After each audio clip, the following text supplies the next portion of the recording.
Los mayas usaron desde tiempos ancestrales los espíritus de los animales como parte de sus deidades más sagradas.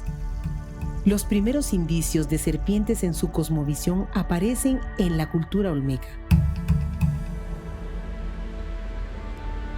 Los mayas en su mitología fusionaron a dos de los más bellos animales, uniendo con sus espíritus al cielo y la tierra. Para el símbolo de fertilidad de la tierra y el agua, eligieron una de las más poderosas y bellas de las serpientes, la cascabel tropical. Y al más importante de los animales celestes, relacionado con el sol y el viento, el pájaro. Pero no cualquier pájaro, sino el más bello de todos los pájaros, el quetzal. Creando así el símbolo de lo supremo sagrado en su deidad más importante, la serpiente emplumada. En sus cielos la vieron como la serpiente celestial y la conmemoraron en su arte. La serpiente emplumada más antigua data del 300 a.C. y fue descubierta en el friso Popol Vuh en Guatemala. Luego el símbolo de la deidad se expandió a toda Mesoamérica, desde Teotihuacán en el 250 después de Cristo, al dintel de la serpiente bicéfala en Tikal en el VII siglo, al templo de Kukulcán en Chichén Itzá en la misma era, a la serpiente emplumada de Xochicalco en México Central. El espíritu de la serpiente ha guiado a cientos de arqueólogos guatemaltecos e internacionales a descubrir los secretos que el denso manto selvático ha sepultado durante varios siglos, resguardando los tesoros de la cuenca de la serpiente.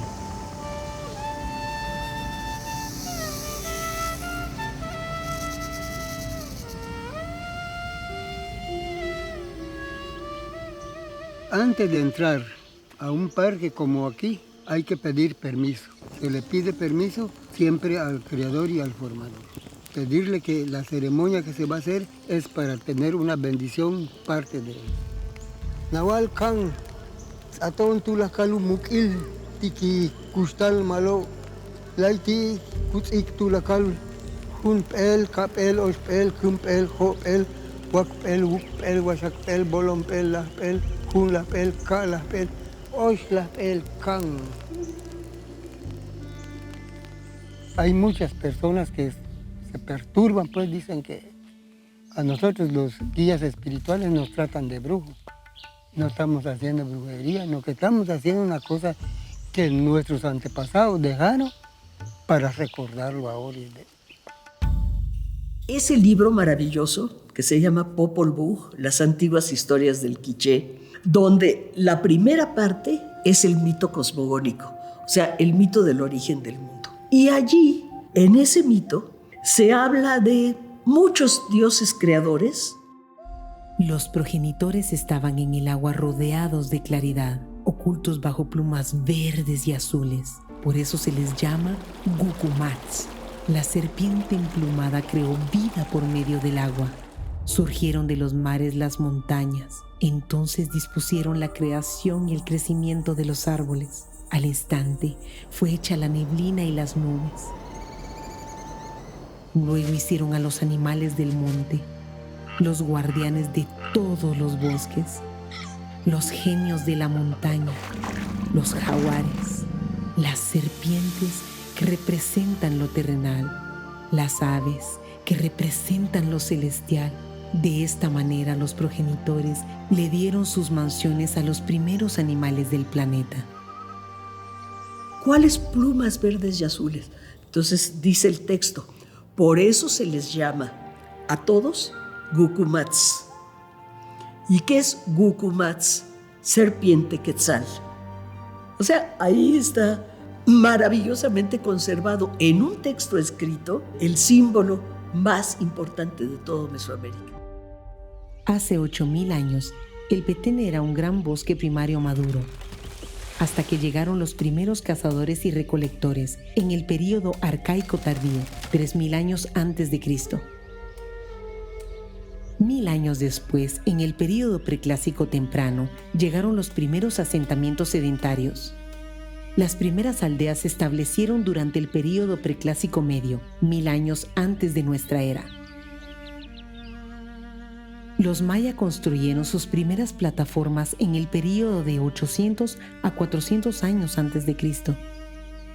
En esa era inicia la deforestación para construir grandes templos, usando toneladas de madera verde para hacer estuco. Durante el período preclásico tardío, entre el 300 a 100 a.C., los centros ceremoniales de El Mirador llegan a su gran esplendor. Debido a la desmedida deforestación que causó devastadoras sequías, llega el colapso y abandono de la región en el período preclásico terminal 150 a 250 años después de Cristo. Durante siglos ocurre la sucesión ecológica y esta remota cuenca kárstica es cubierta por un manto verde de selva prístina que bajo su vegetación abrazó celosamente al territorio donde floreció una de las 5 grandes civilizaciones del planeta.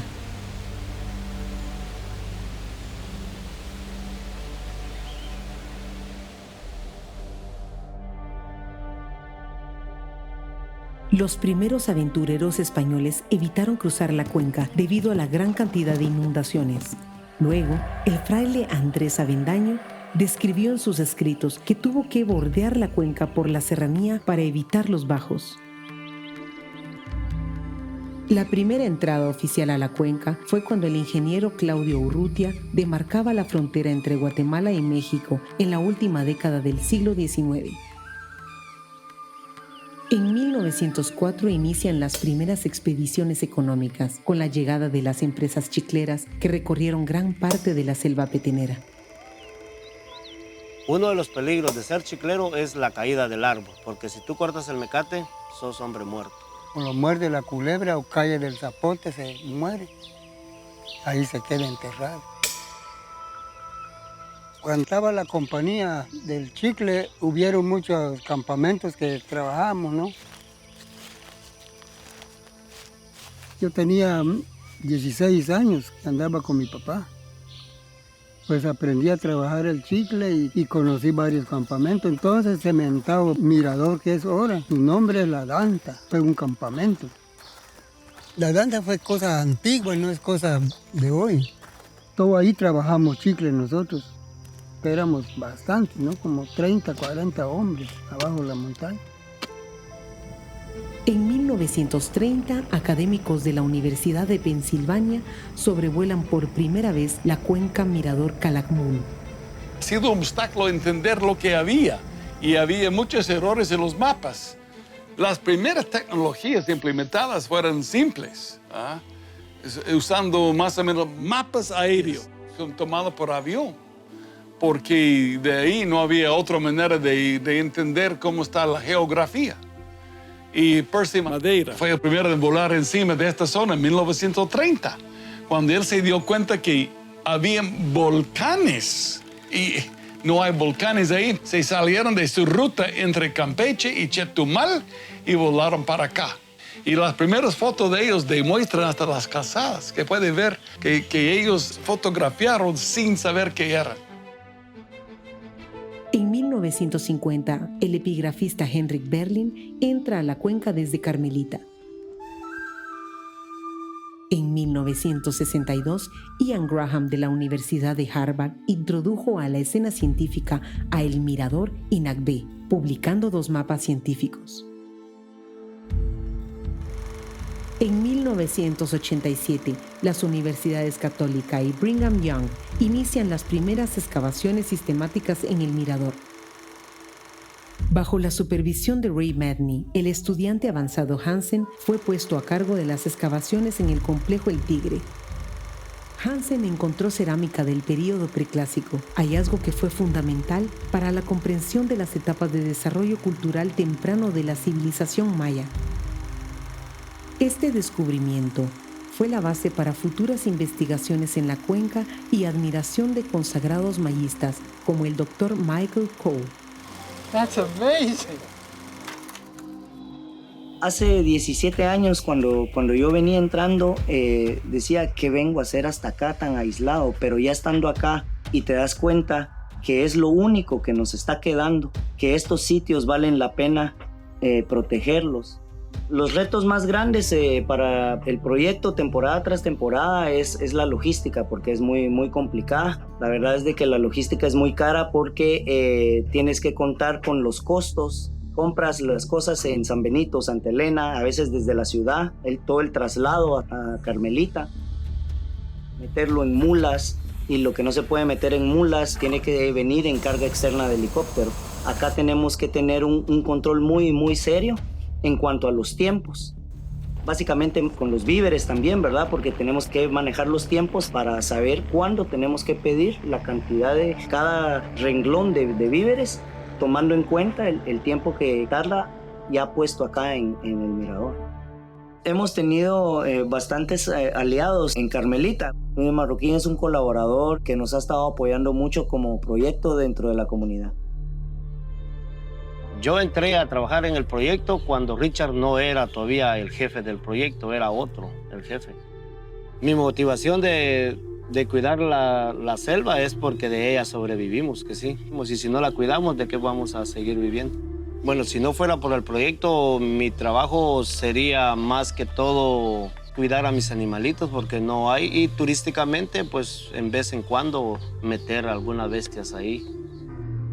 Ahorita en la entrada de que entra todo el personal tenemos aproximadamente 75 animales ya previstos para llevar lo que es la carga y maletas y todo. Pues pensar de un gringo que venga de su país a darle trabajo a la gente de otro país es algo bueno, es alguien que trae algo bueno para el país, lo que en nuestro país no se hace. El proyecto del mirador ha beneficiado en lo que es el trabajo y también en infraestructuras, haciendo un pozo ahí y poniéndole también purificador y poniéndole láminas a los techos de las escuelas y de los salones y iglesias. Echarle ganas como le echa el doctor sería un poquito ganoso, porque no cualquiera tiene la capacidad que tiene él para ir a recolectar fondos. Unos 15 días antes de que empiezo a preparar los pedidos de comida, encargarme de todo lo que se va a meter ya cuando el proyecto ingrese, preparar lo que son las cocinas, preparar lo que es las casas donde duermen las cocineras y las champas de los vigilantes. Se hace mucho durante esos días. Ya cuando la gente ingresa, ya el pedido viene de comida, ya viene ya en camino. Aquí directamente ahorita vemos más o menos como 120 personas, pero ha habido un momento que hay hasta 300 personas. Hay 3 cocinas grandes trabajando con 100 personas cada cocina. Las temporadas de trabajo que empiezan siempre 30 de junio o 1 de julio. A veces son 2 meses de temporada directamente y a veces hay una extra que es en octubre. Las arrias están compuestas por 6 mulas de carga, una que lleva el arriero montado y 5 de carga. Cada arria puede transportarte 20 quintales de mercadería o lo que es 100 galones de agua. Hace muchos años eran hasta 20, 25 arrias de mulas que trabajaban para el proyecto. Y no solo jalando carga, la escasez de agua, los inviernos a veces son secos, entonces había necesidad de tener mulas acá en el sitio, las cuales enviábamos a los reservorios de agua más cercanos, a veces hasta 3 horas de camino, y proveer el servicio vital a todo el campamento. Y la lluvia no es obstáculo para trabajar, porque necesitamos el agua.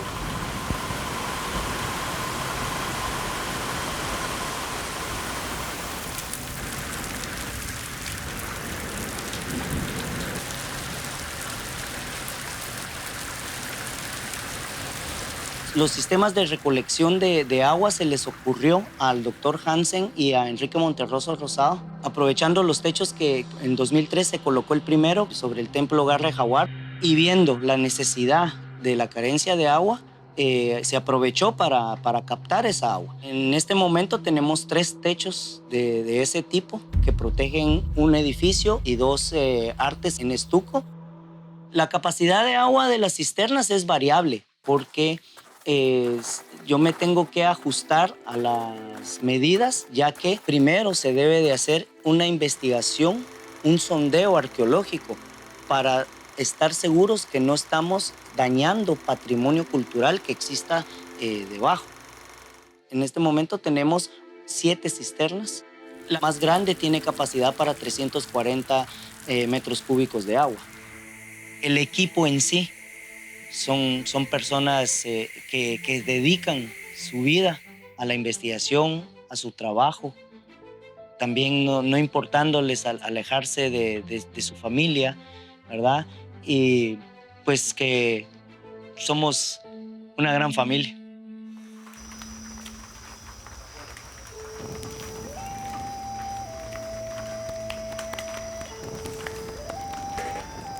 Nosotros salimos de Carmelita en mula para llegar hasta Calmirador, pero son 2 días de camino y son 43 kilómetros. Ya me caí a la mula y me dejó la manzana de la montera aquí bien morada. Y sí duele. Pero gracias a Dios nosotros hemos llegado muy bien acá, aunque sea adoloridas, pero ya estamos aquí para nuevamente trabajar aquí en el proyecto. Nos levantamos a las 3 de la mañana a hacer el desayuno, freír frijoles, hacer arroz, el café. El molinero se pone a moler la masa para las tortillas y se empieza a las 4:30 a tortear. Todo lo que se prepara y ya a las 6 de la mañana ya está listo y los trabajadores vienen y les servimos el desayuno.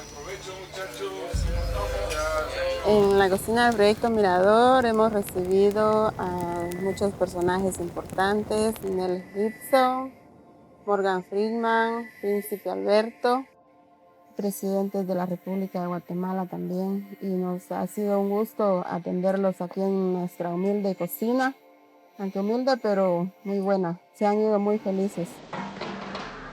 Lo que se requiere acá es que tanto instituciones privadas como el proyecto, que somos una institución privada que trabaja con autorización gubernamental, el gobierno, las comunidades, los COCODES, incluso hasta las concesiones, ya sea comunitarias o privadas, trabajemos en una misma línea para la protección de la zona. La Fundación Fares Guatemala es básicamente la administración y el control de los fondos obtenidos para la temporada de campo, ya que es una fundación debidamente establecida a la cual año con año se le hacen auditorías para que los donantes estén tranquilos que el dinero que ellos dan ha sido ejecutado en investigación y conservación. Esta zona es el 3% del territorio de Guatemala. Así de grande es, para que nos pongamos en perspectiva. Y tenemos que cuidarla porque no queda mucho ya. Si no lo hacemos y no nos involucramos, esto desaparece. En 2, 3 generaciones esto va a estar totalmente extinto. Nos unimos como una entidad que organiza y ordena las donaciones, cuesta mucho conseguirlas, y a través de ese ordenamiento que tenemos nos hemos vuelto mucho más eficientes para poder conservar los trabajos que hay de arqueología, de investigación, los trabajos con la naturaleza, por ejemplo, que están estudiando todos los bosques, ya que en la cuenca existen 6 tipos de bosques. A través de eso es como nosotros pensamos que podemos contribuir y a través de esas investigaciones obtener toda la información para transmitir y educar al pueblo de Guatemala y al mundo, educarnos a nosotros mismos en todo lo que estamos conociendo de estas investigaciones para sacarla adelante. El legado que le tenemos que dejar a las nuevas generaciones es a través de la educación, y así como hemos educado nosotros a nuestros hijos en la riqueza de este lindo lugar, es que es un lugar espectacular. Eso es lo que tenemos que transmitirle a las generaciones, enseñarles, educarlas, que transmita estos conocimientos a toda la juventud, para que se involucren y que puedan preservar después esta riqueza.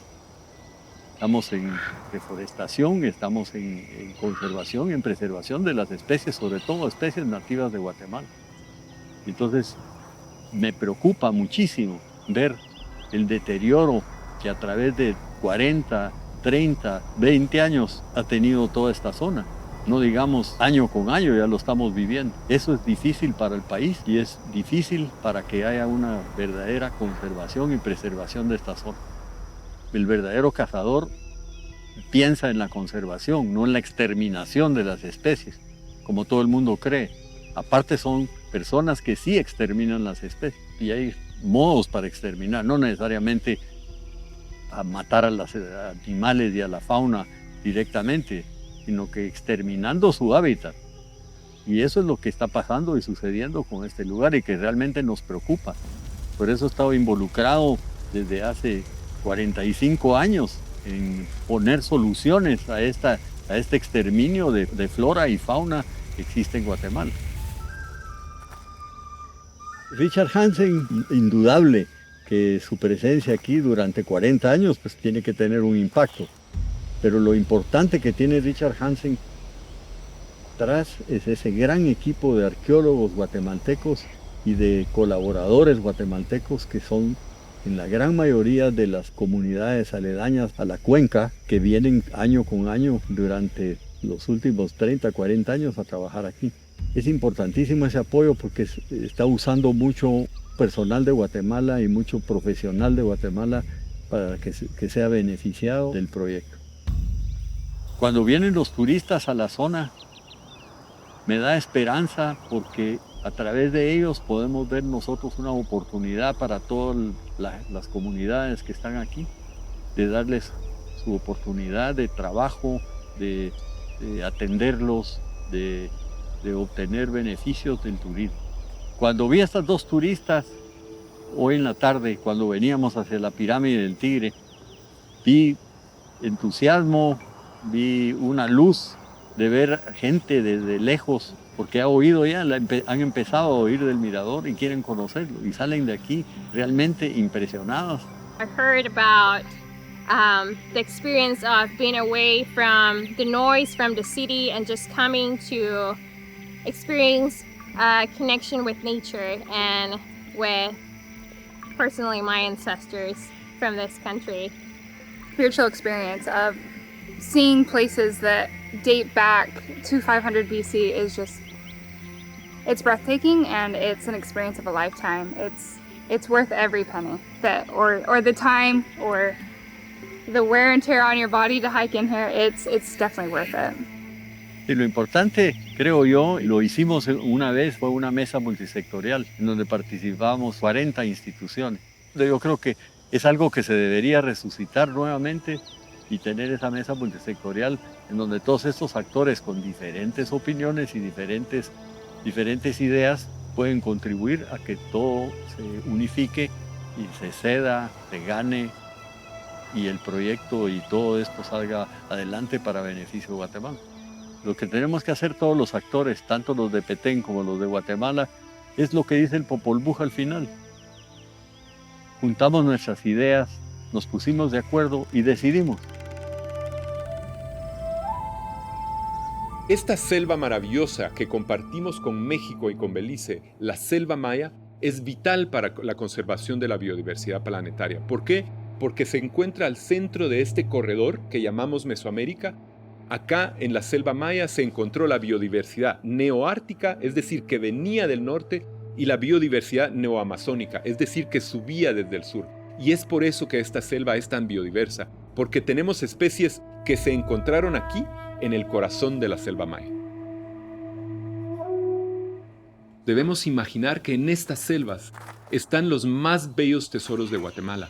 Imaginen ustedes o sus hijos o sus nietos caminando por un sendero en selva maya, viendo un jaguar, el rey de la selva, Balam, este animal místico que tenía enormes significados para la cultura maya, caminar por otro sendero y encontrarse con una danta, un animal especial y extremadamente amenazado y raro. Seguir caminando por la selva y ver hacia un árbol y ver esa bella águila penachuda, esas grandes rapaces que son realmente señoras de los cielos de la selva, y seguir caminando y ver monos araña, escuchar a los monos arahuates, insectos maravillosos, acercarse a una aguada y ver un cocodrilo. Imagínense ustedes caminando y viendo todos estos animales. Todo esto es de ustedes, todo esto es de sus hijos y es de sus nietos. Es la riqueza y el patrimonio de todas y todos los guatemaltecos. El modelo de concesiones de Guatemala ha sido un modelo exitoso en términos de detener la deforestación. Debemos fortalecer las concesiones comunitarias y diversificar sus fuentes de ingresos para que mantengan un nivel muy bajo de extracción forestal, pero puedan recibir ingresos de carbono, de créditos de biodiversidad, de turismo y de otras actividades. Cada año a nivel mundial se pierden 9 millones de hectáreas de bosques tropicales. En el Petén hemos perdido más de 3 millones de hectáreas de bosques tropicales a lo largo de los últimos 30 años. Si el bosque de Petén o de la Amazonía desaparece, vamos a tener reducción de las cantidades de lluvia, reducción de las posibilidades de agricultura y vamos a ver el inicio de un proceso de desertificación y estas selvas majestuosas van a ir transformándose paulatinamente en sabanas con hierba y después en zonas muy secas. Está demostrado y ha ocurrido históricamente y la pérdida de estos bosques tropicales sería muy grave para toda la humanidad.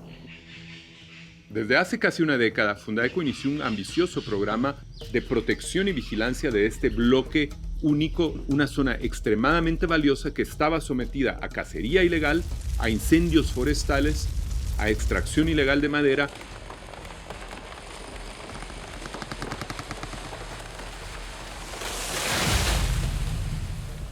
y a saqueo arqueológico. Después de 5 años podemos decir con orgullo que estas actividades ilícitas dentro del parque se han reducido en más de 90%. El trabajo de los guardaparques es uno de los más difíciles y más arriesgados que hay. El Grupo Génesis, este grupo de 25 guardaparques que han sido entrenados, capacitados y equipados y que trabajan codo a codo con los guardaparques del IDAE, de CONAP y con el Ejército de la República, defendiendo la belleza de la selva maya del Parque Mirador Río Azul y Dos Lagunas. Hacemos patrullajes de control y vigilancia. Esto consiste en monitorear los límites del parque. Nos hemos topado con gente armada. Son grupos bien organizados de gente talamontes, como se les llama. Yo estoy dispuesto a proteger esto y a dar hasta mi vida, si es posible, para que las futuras generaciones puedan ver y puedan disfrutar de lo que todavía tenemos en Guatemala y que nos unamos todos en esta lucha. Esto es algo que es mío, es tuyo y es de todos y vale la pena protegerlo. Es importante mencionar los liderazgos. Nuestro coordinador regional es Francisco Asturias, un líder conservacionista de cuerpo y alma que a lo largo de su vida transitó de ser un joven veinteañero que le gustaba la cacería y la pesca, que fue tomando conciencia, que fue dándose cuenta de la belleza y el valor de la naturaleza y hoy en día es uno de los conservacionistas más comprometidos de Guatemala y sin lugar a dudas el trabajo en Selva Maya ha sido posible gracias al liderazgo y el compromiso de Francisco Asturias. Hace muchos años entré a las selvas peteneras cuando era muy patojo, como depredador, cazador, estábamos haciendo una finca ganadera, pero cuando conocí a la mamá de mis hijos, ella me convenció de cambiar el rifle por una cámara.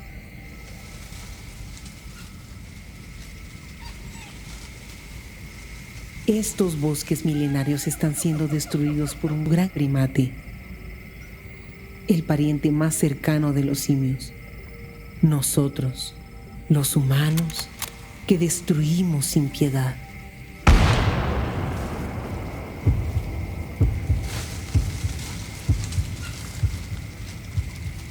Cazar un animal es una emoción bien profunda que siente uno, pero al mismo tiempo después cuando analizas los días posteriores te das cuenta que es una porquería lo que hacías cazando. Cuando empecé a trabajar en la conservación me di cuenta que esa era mi pasión, que eso era lo que me encantaba.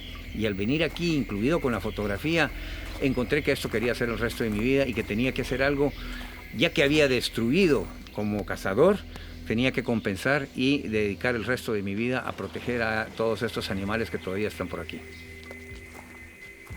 Desde que se empezaron estos patrullajes muy intensivos, hemos visto cómo la fauna se recupera, cómo las poblaciones de animales empiezan a aumentar y el monitoreo a través de cámaras trampa nos demuestra cómo las poblaciones de fauna mayor, en particular los grandes felinos de la selva tropical, el jaguar, el puma, el margay y otros, se han recuperado y los estamos viendo constantemente en la red de cámaras trampa que tenemos en el parque.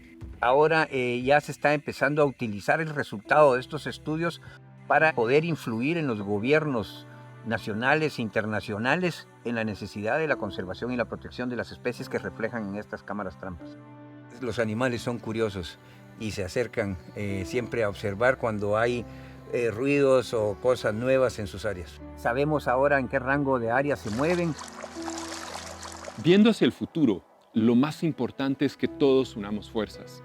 El cambio climático va a ser una amenaza enorme que está más allá de la acción individual de cada uno de nosotros.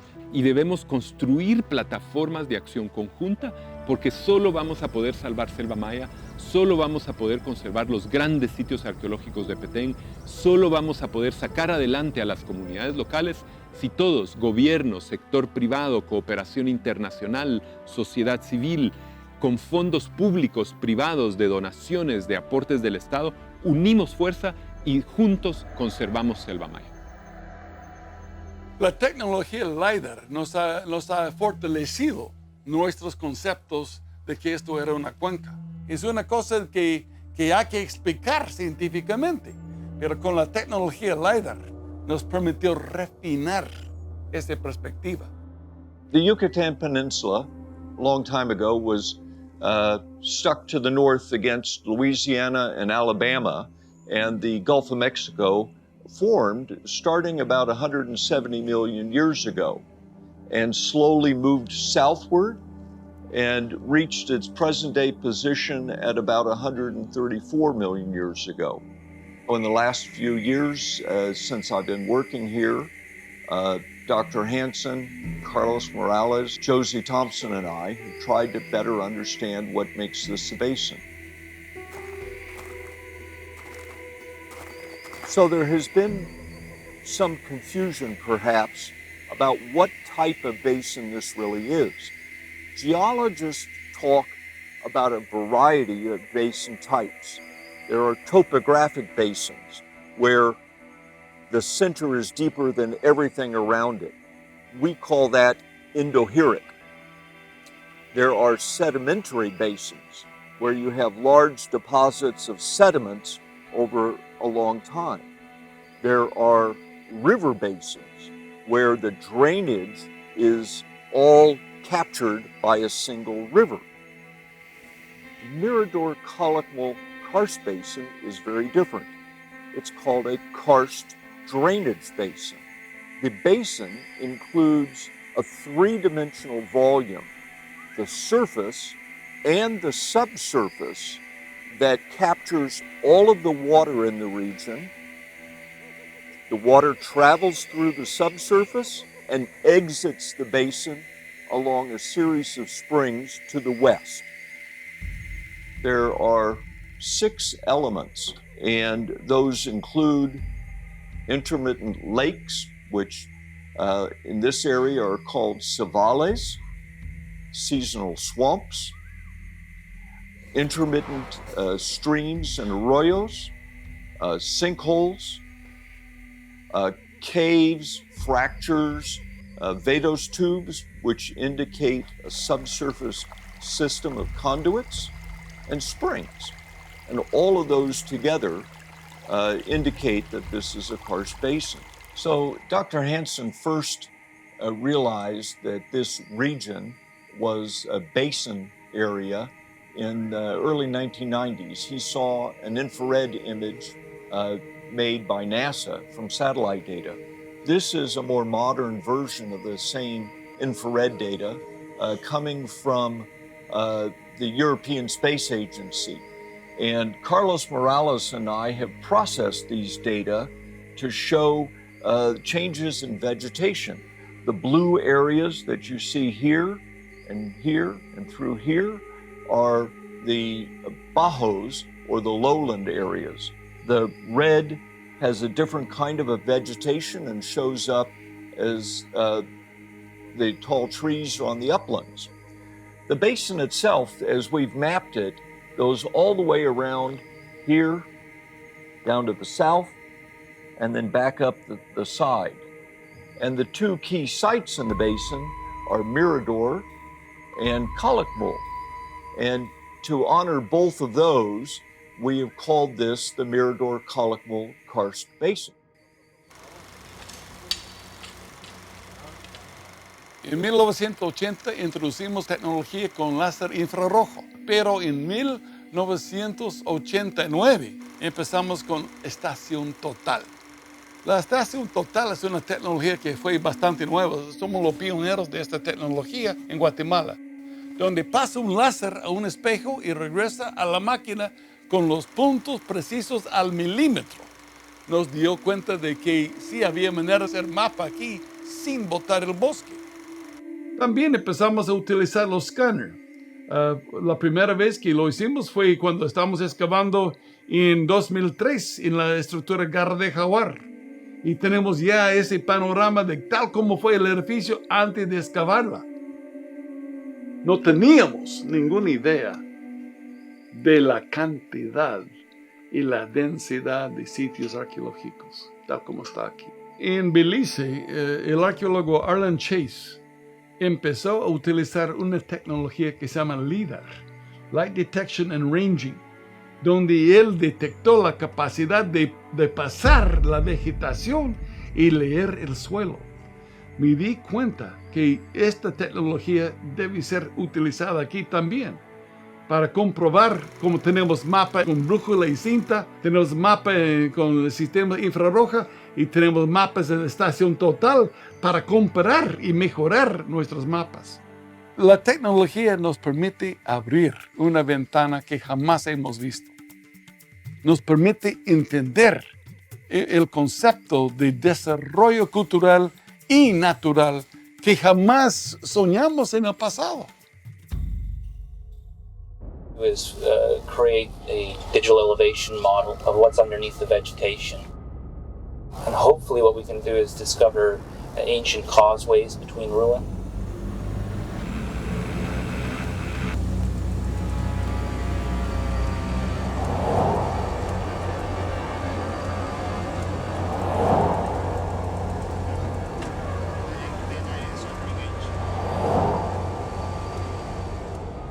Nos permite ver los sitios desnudos, sin su bosque.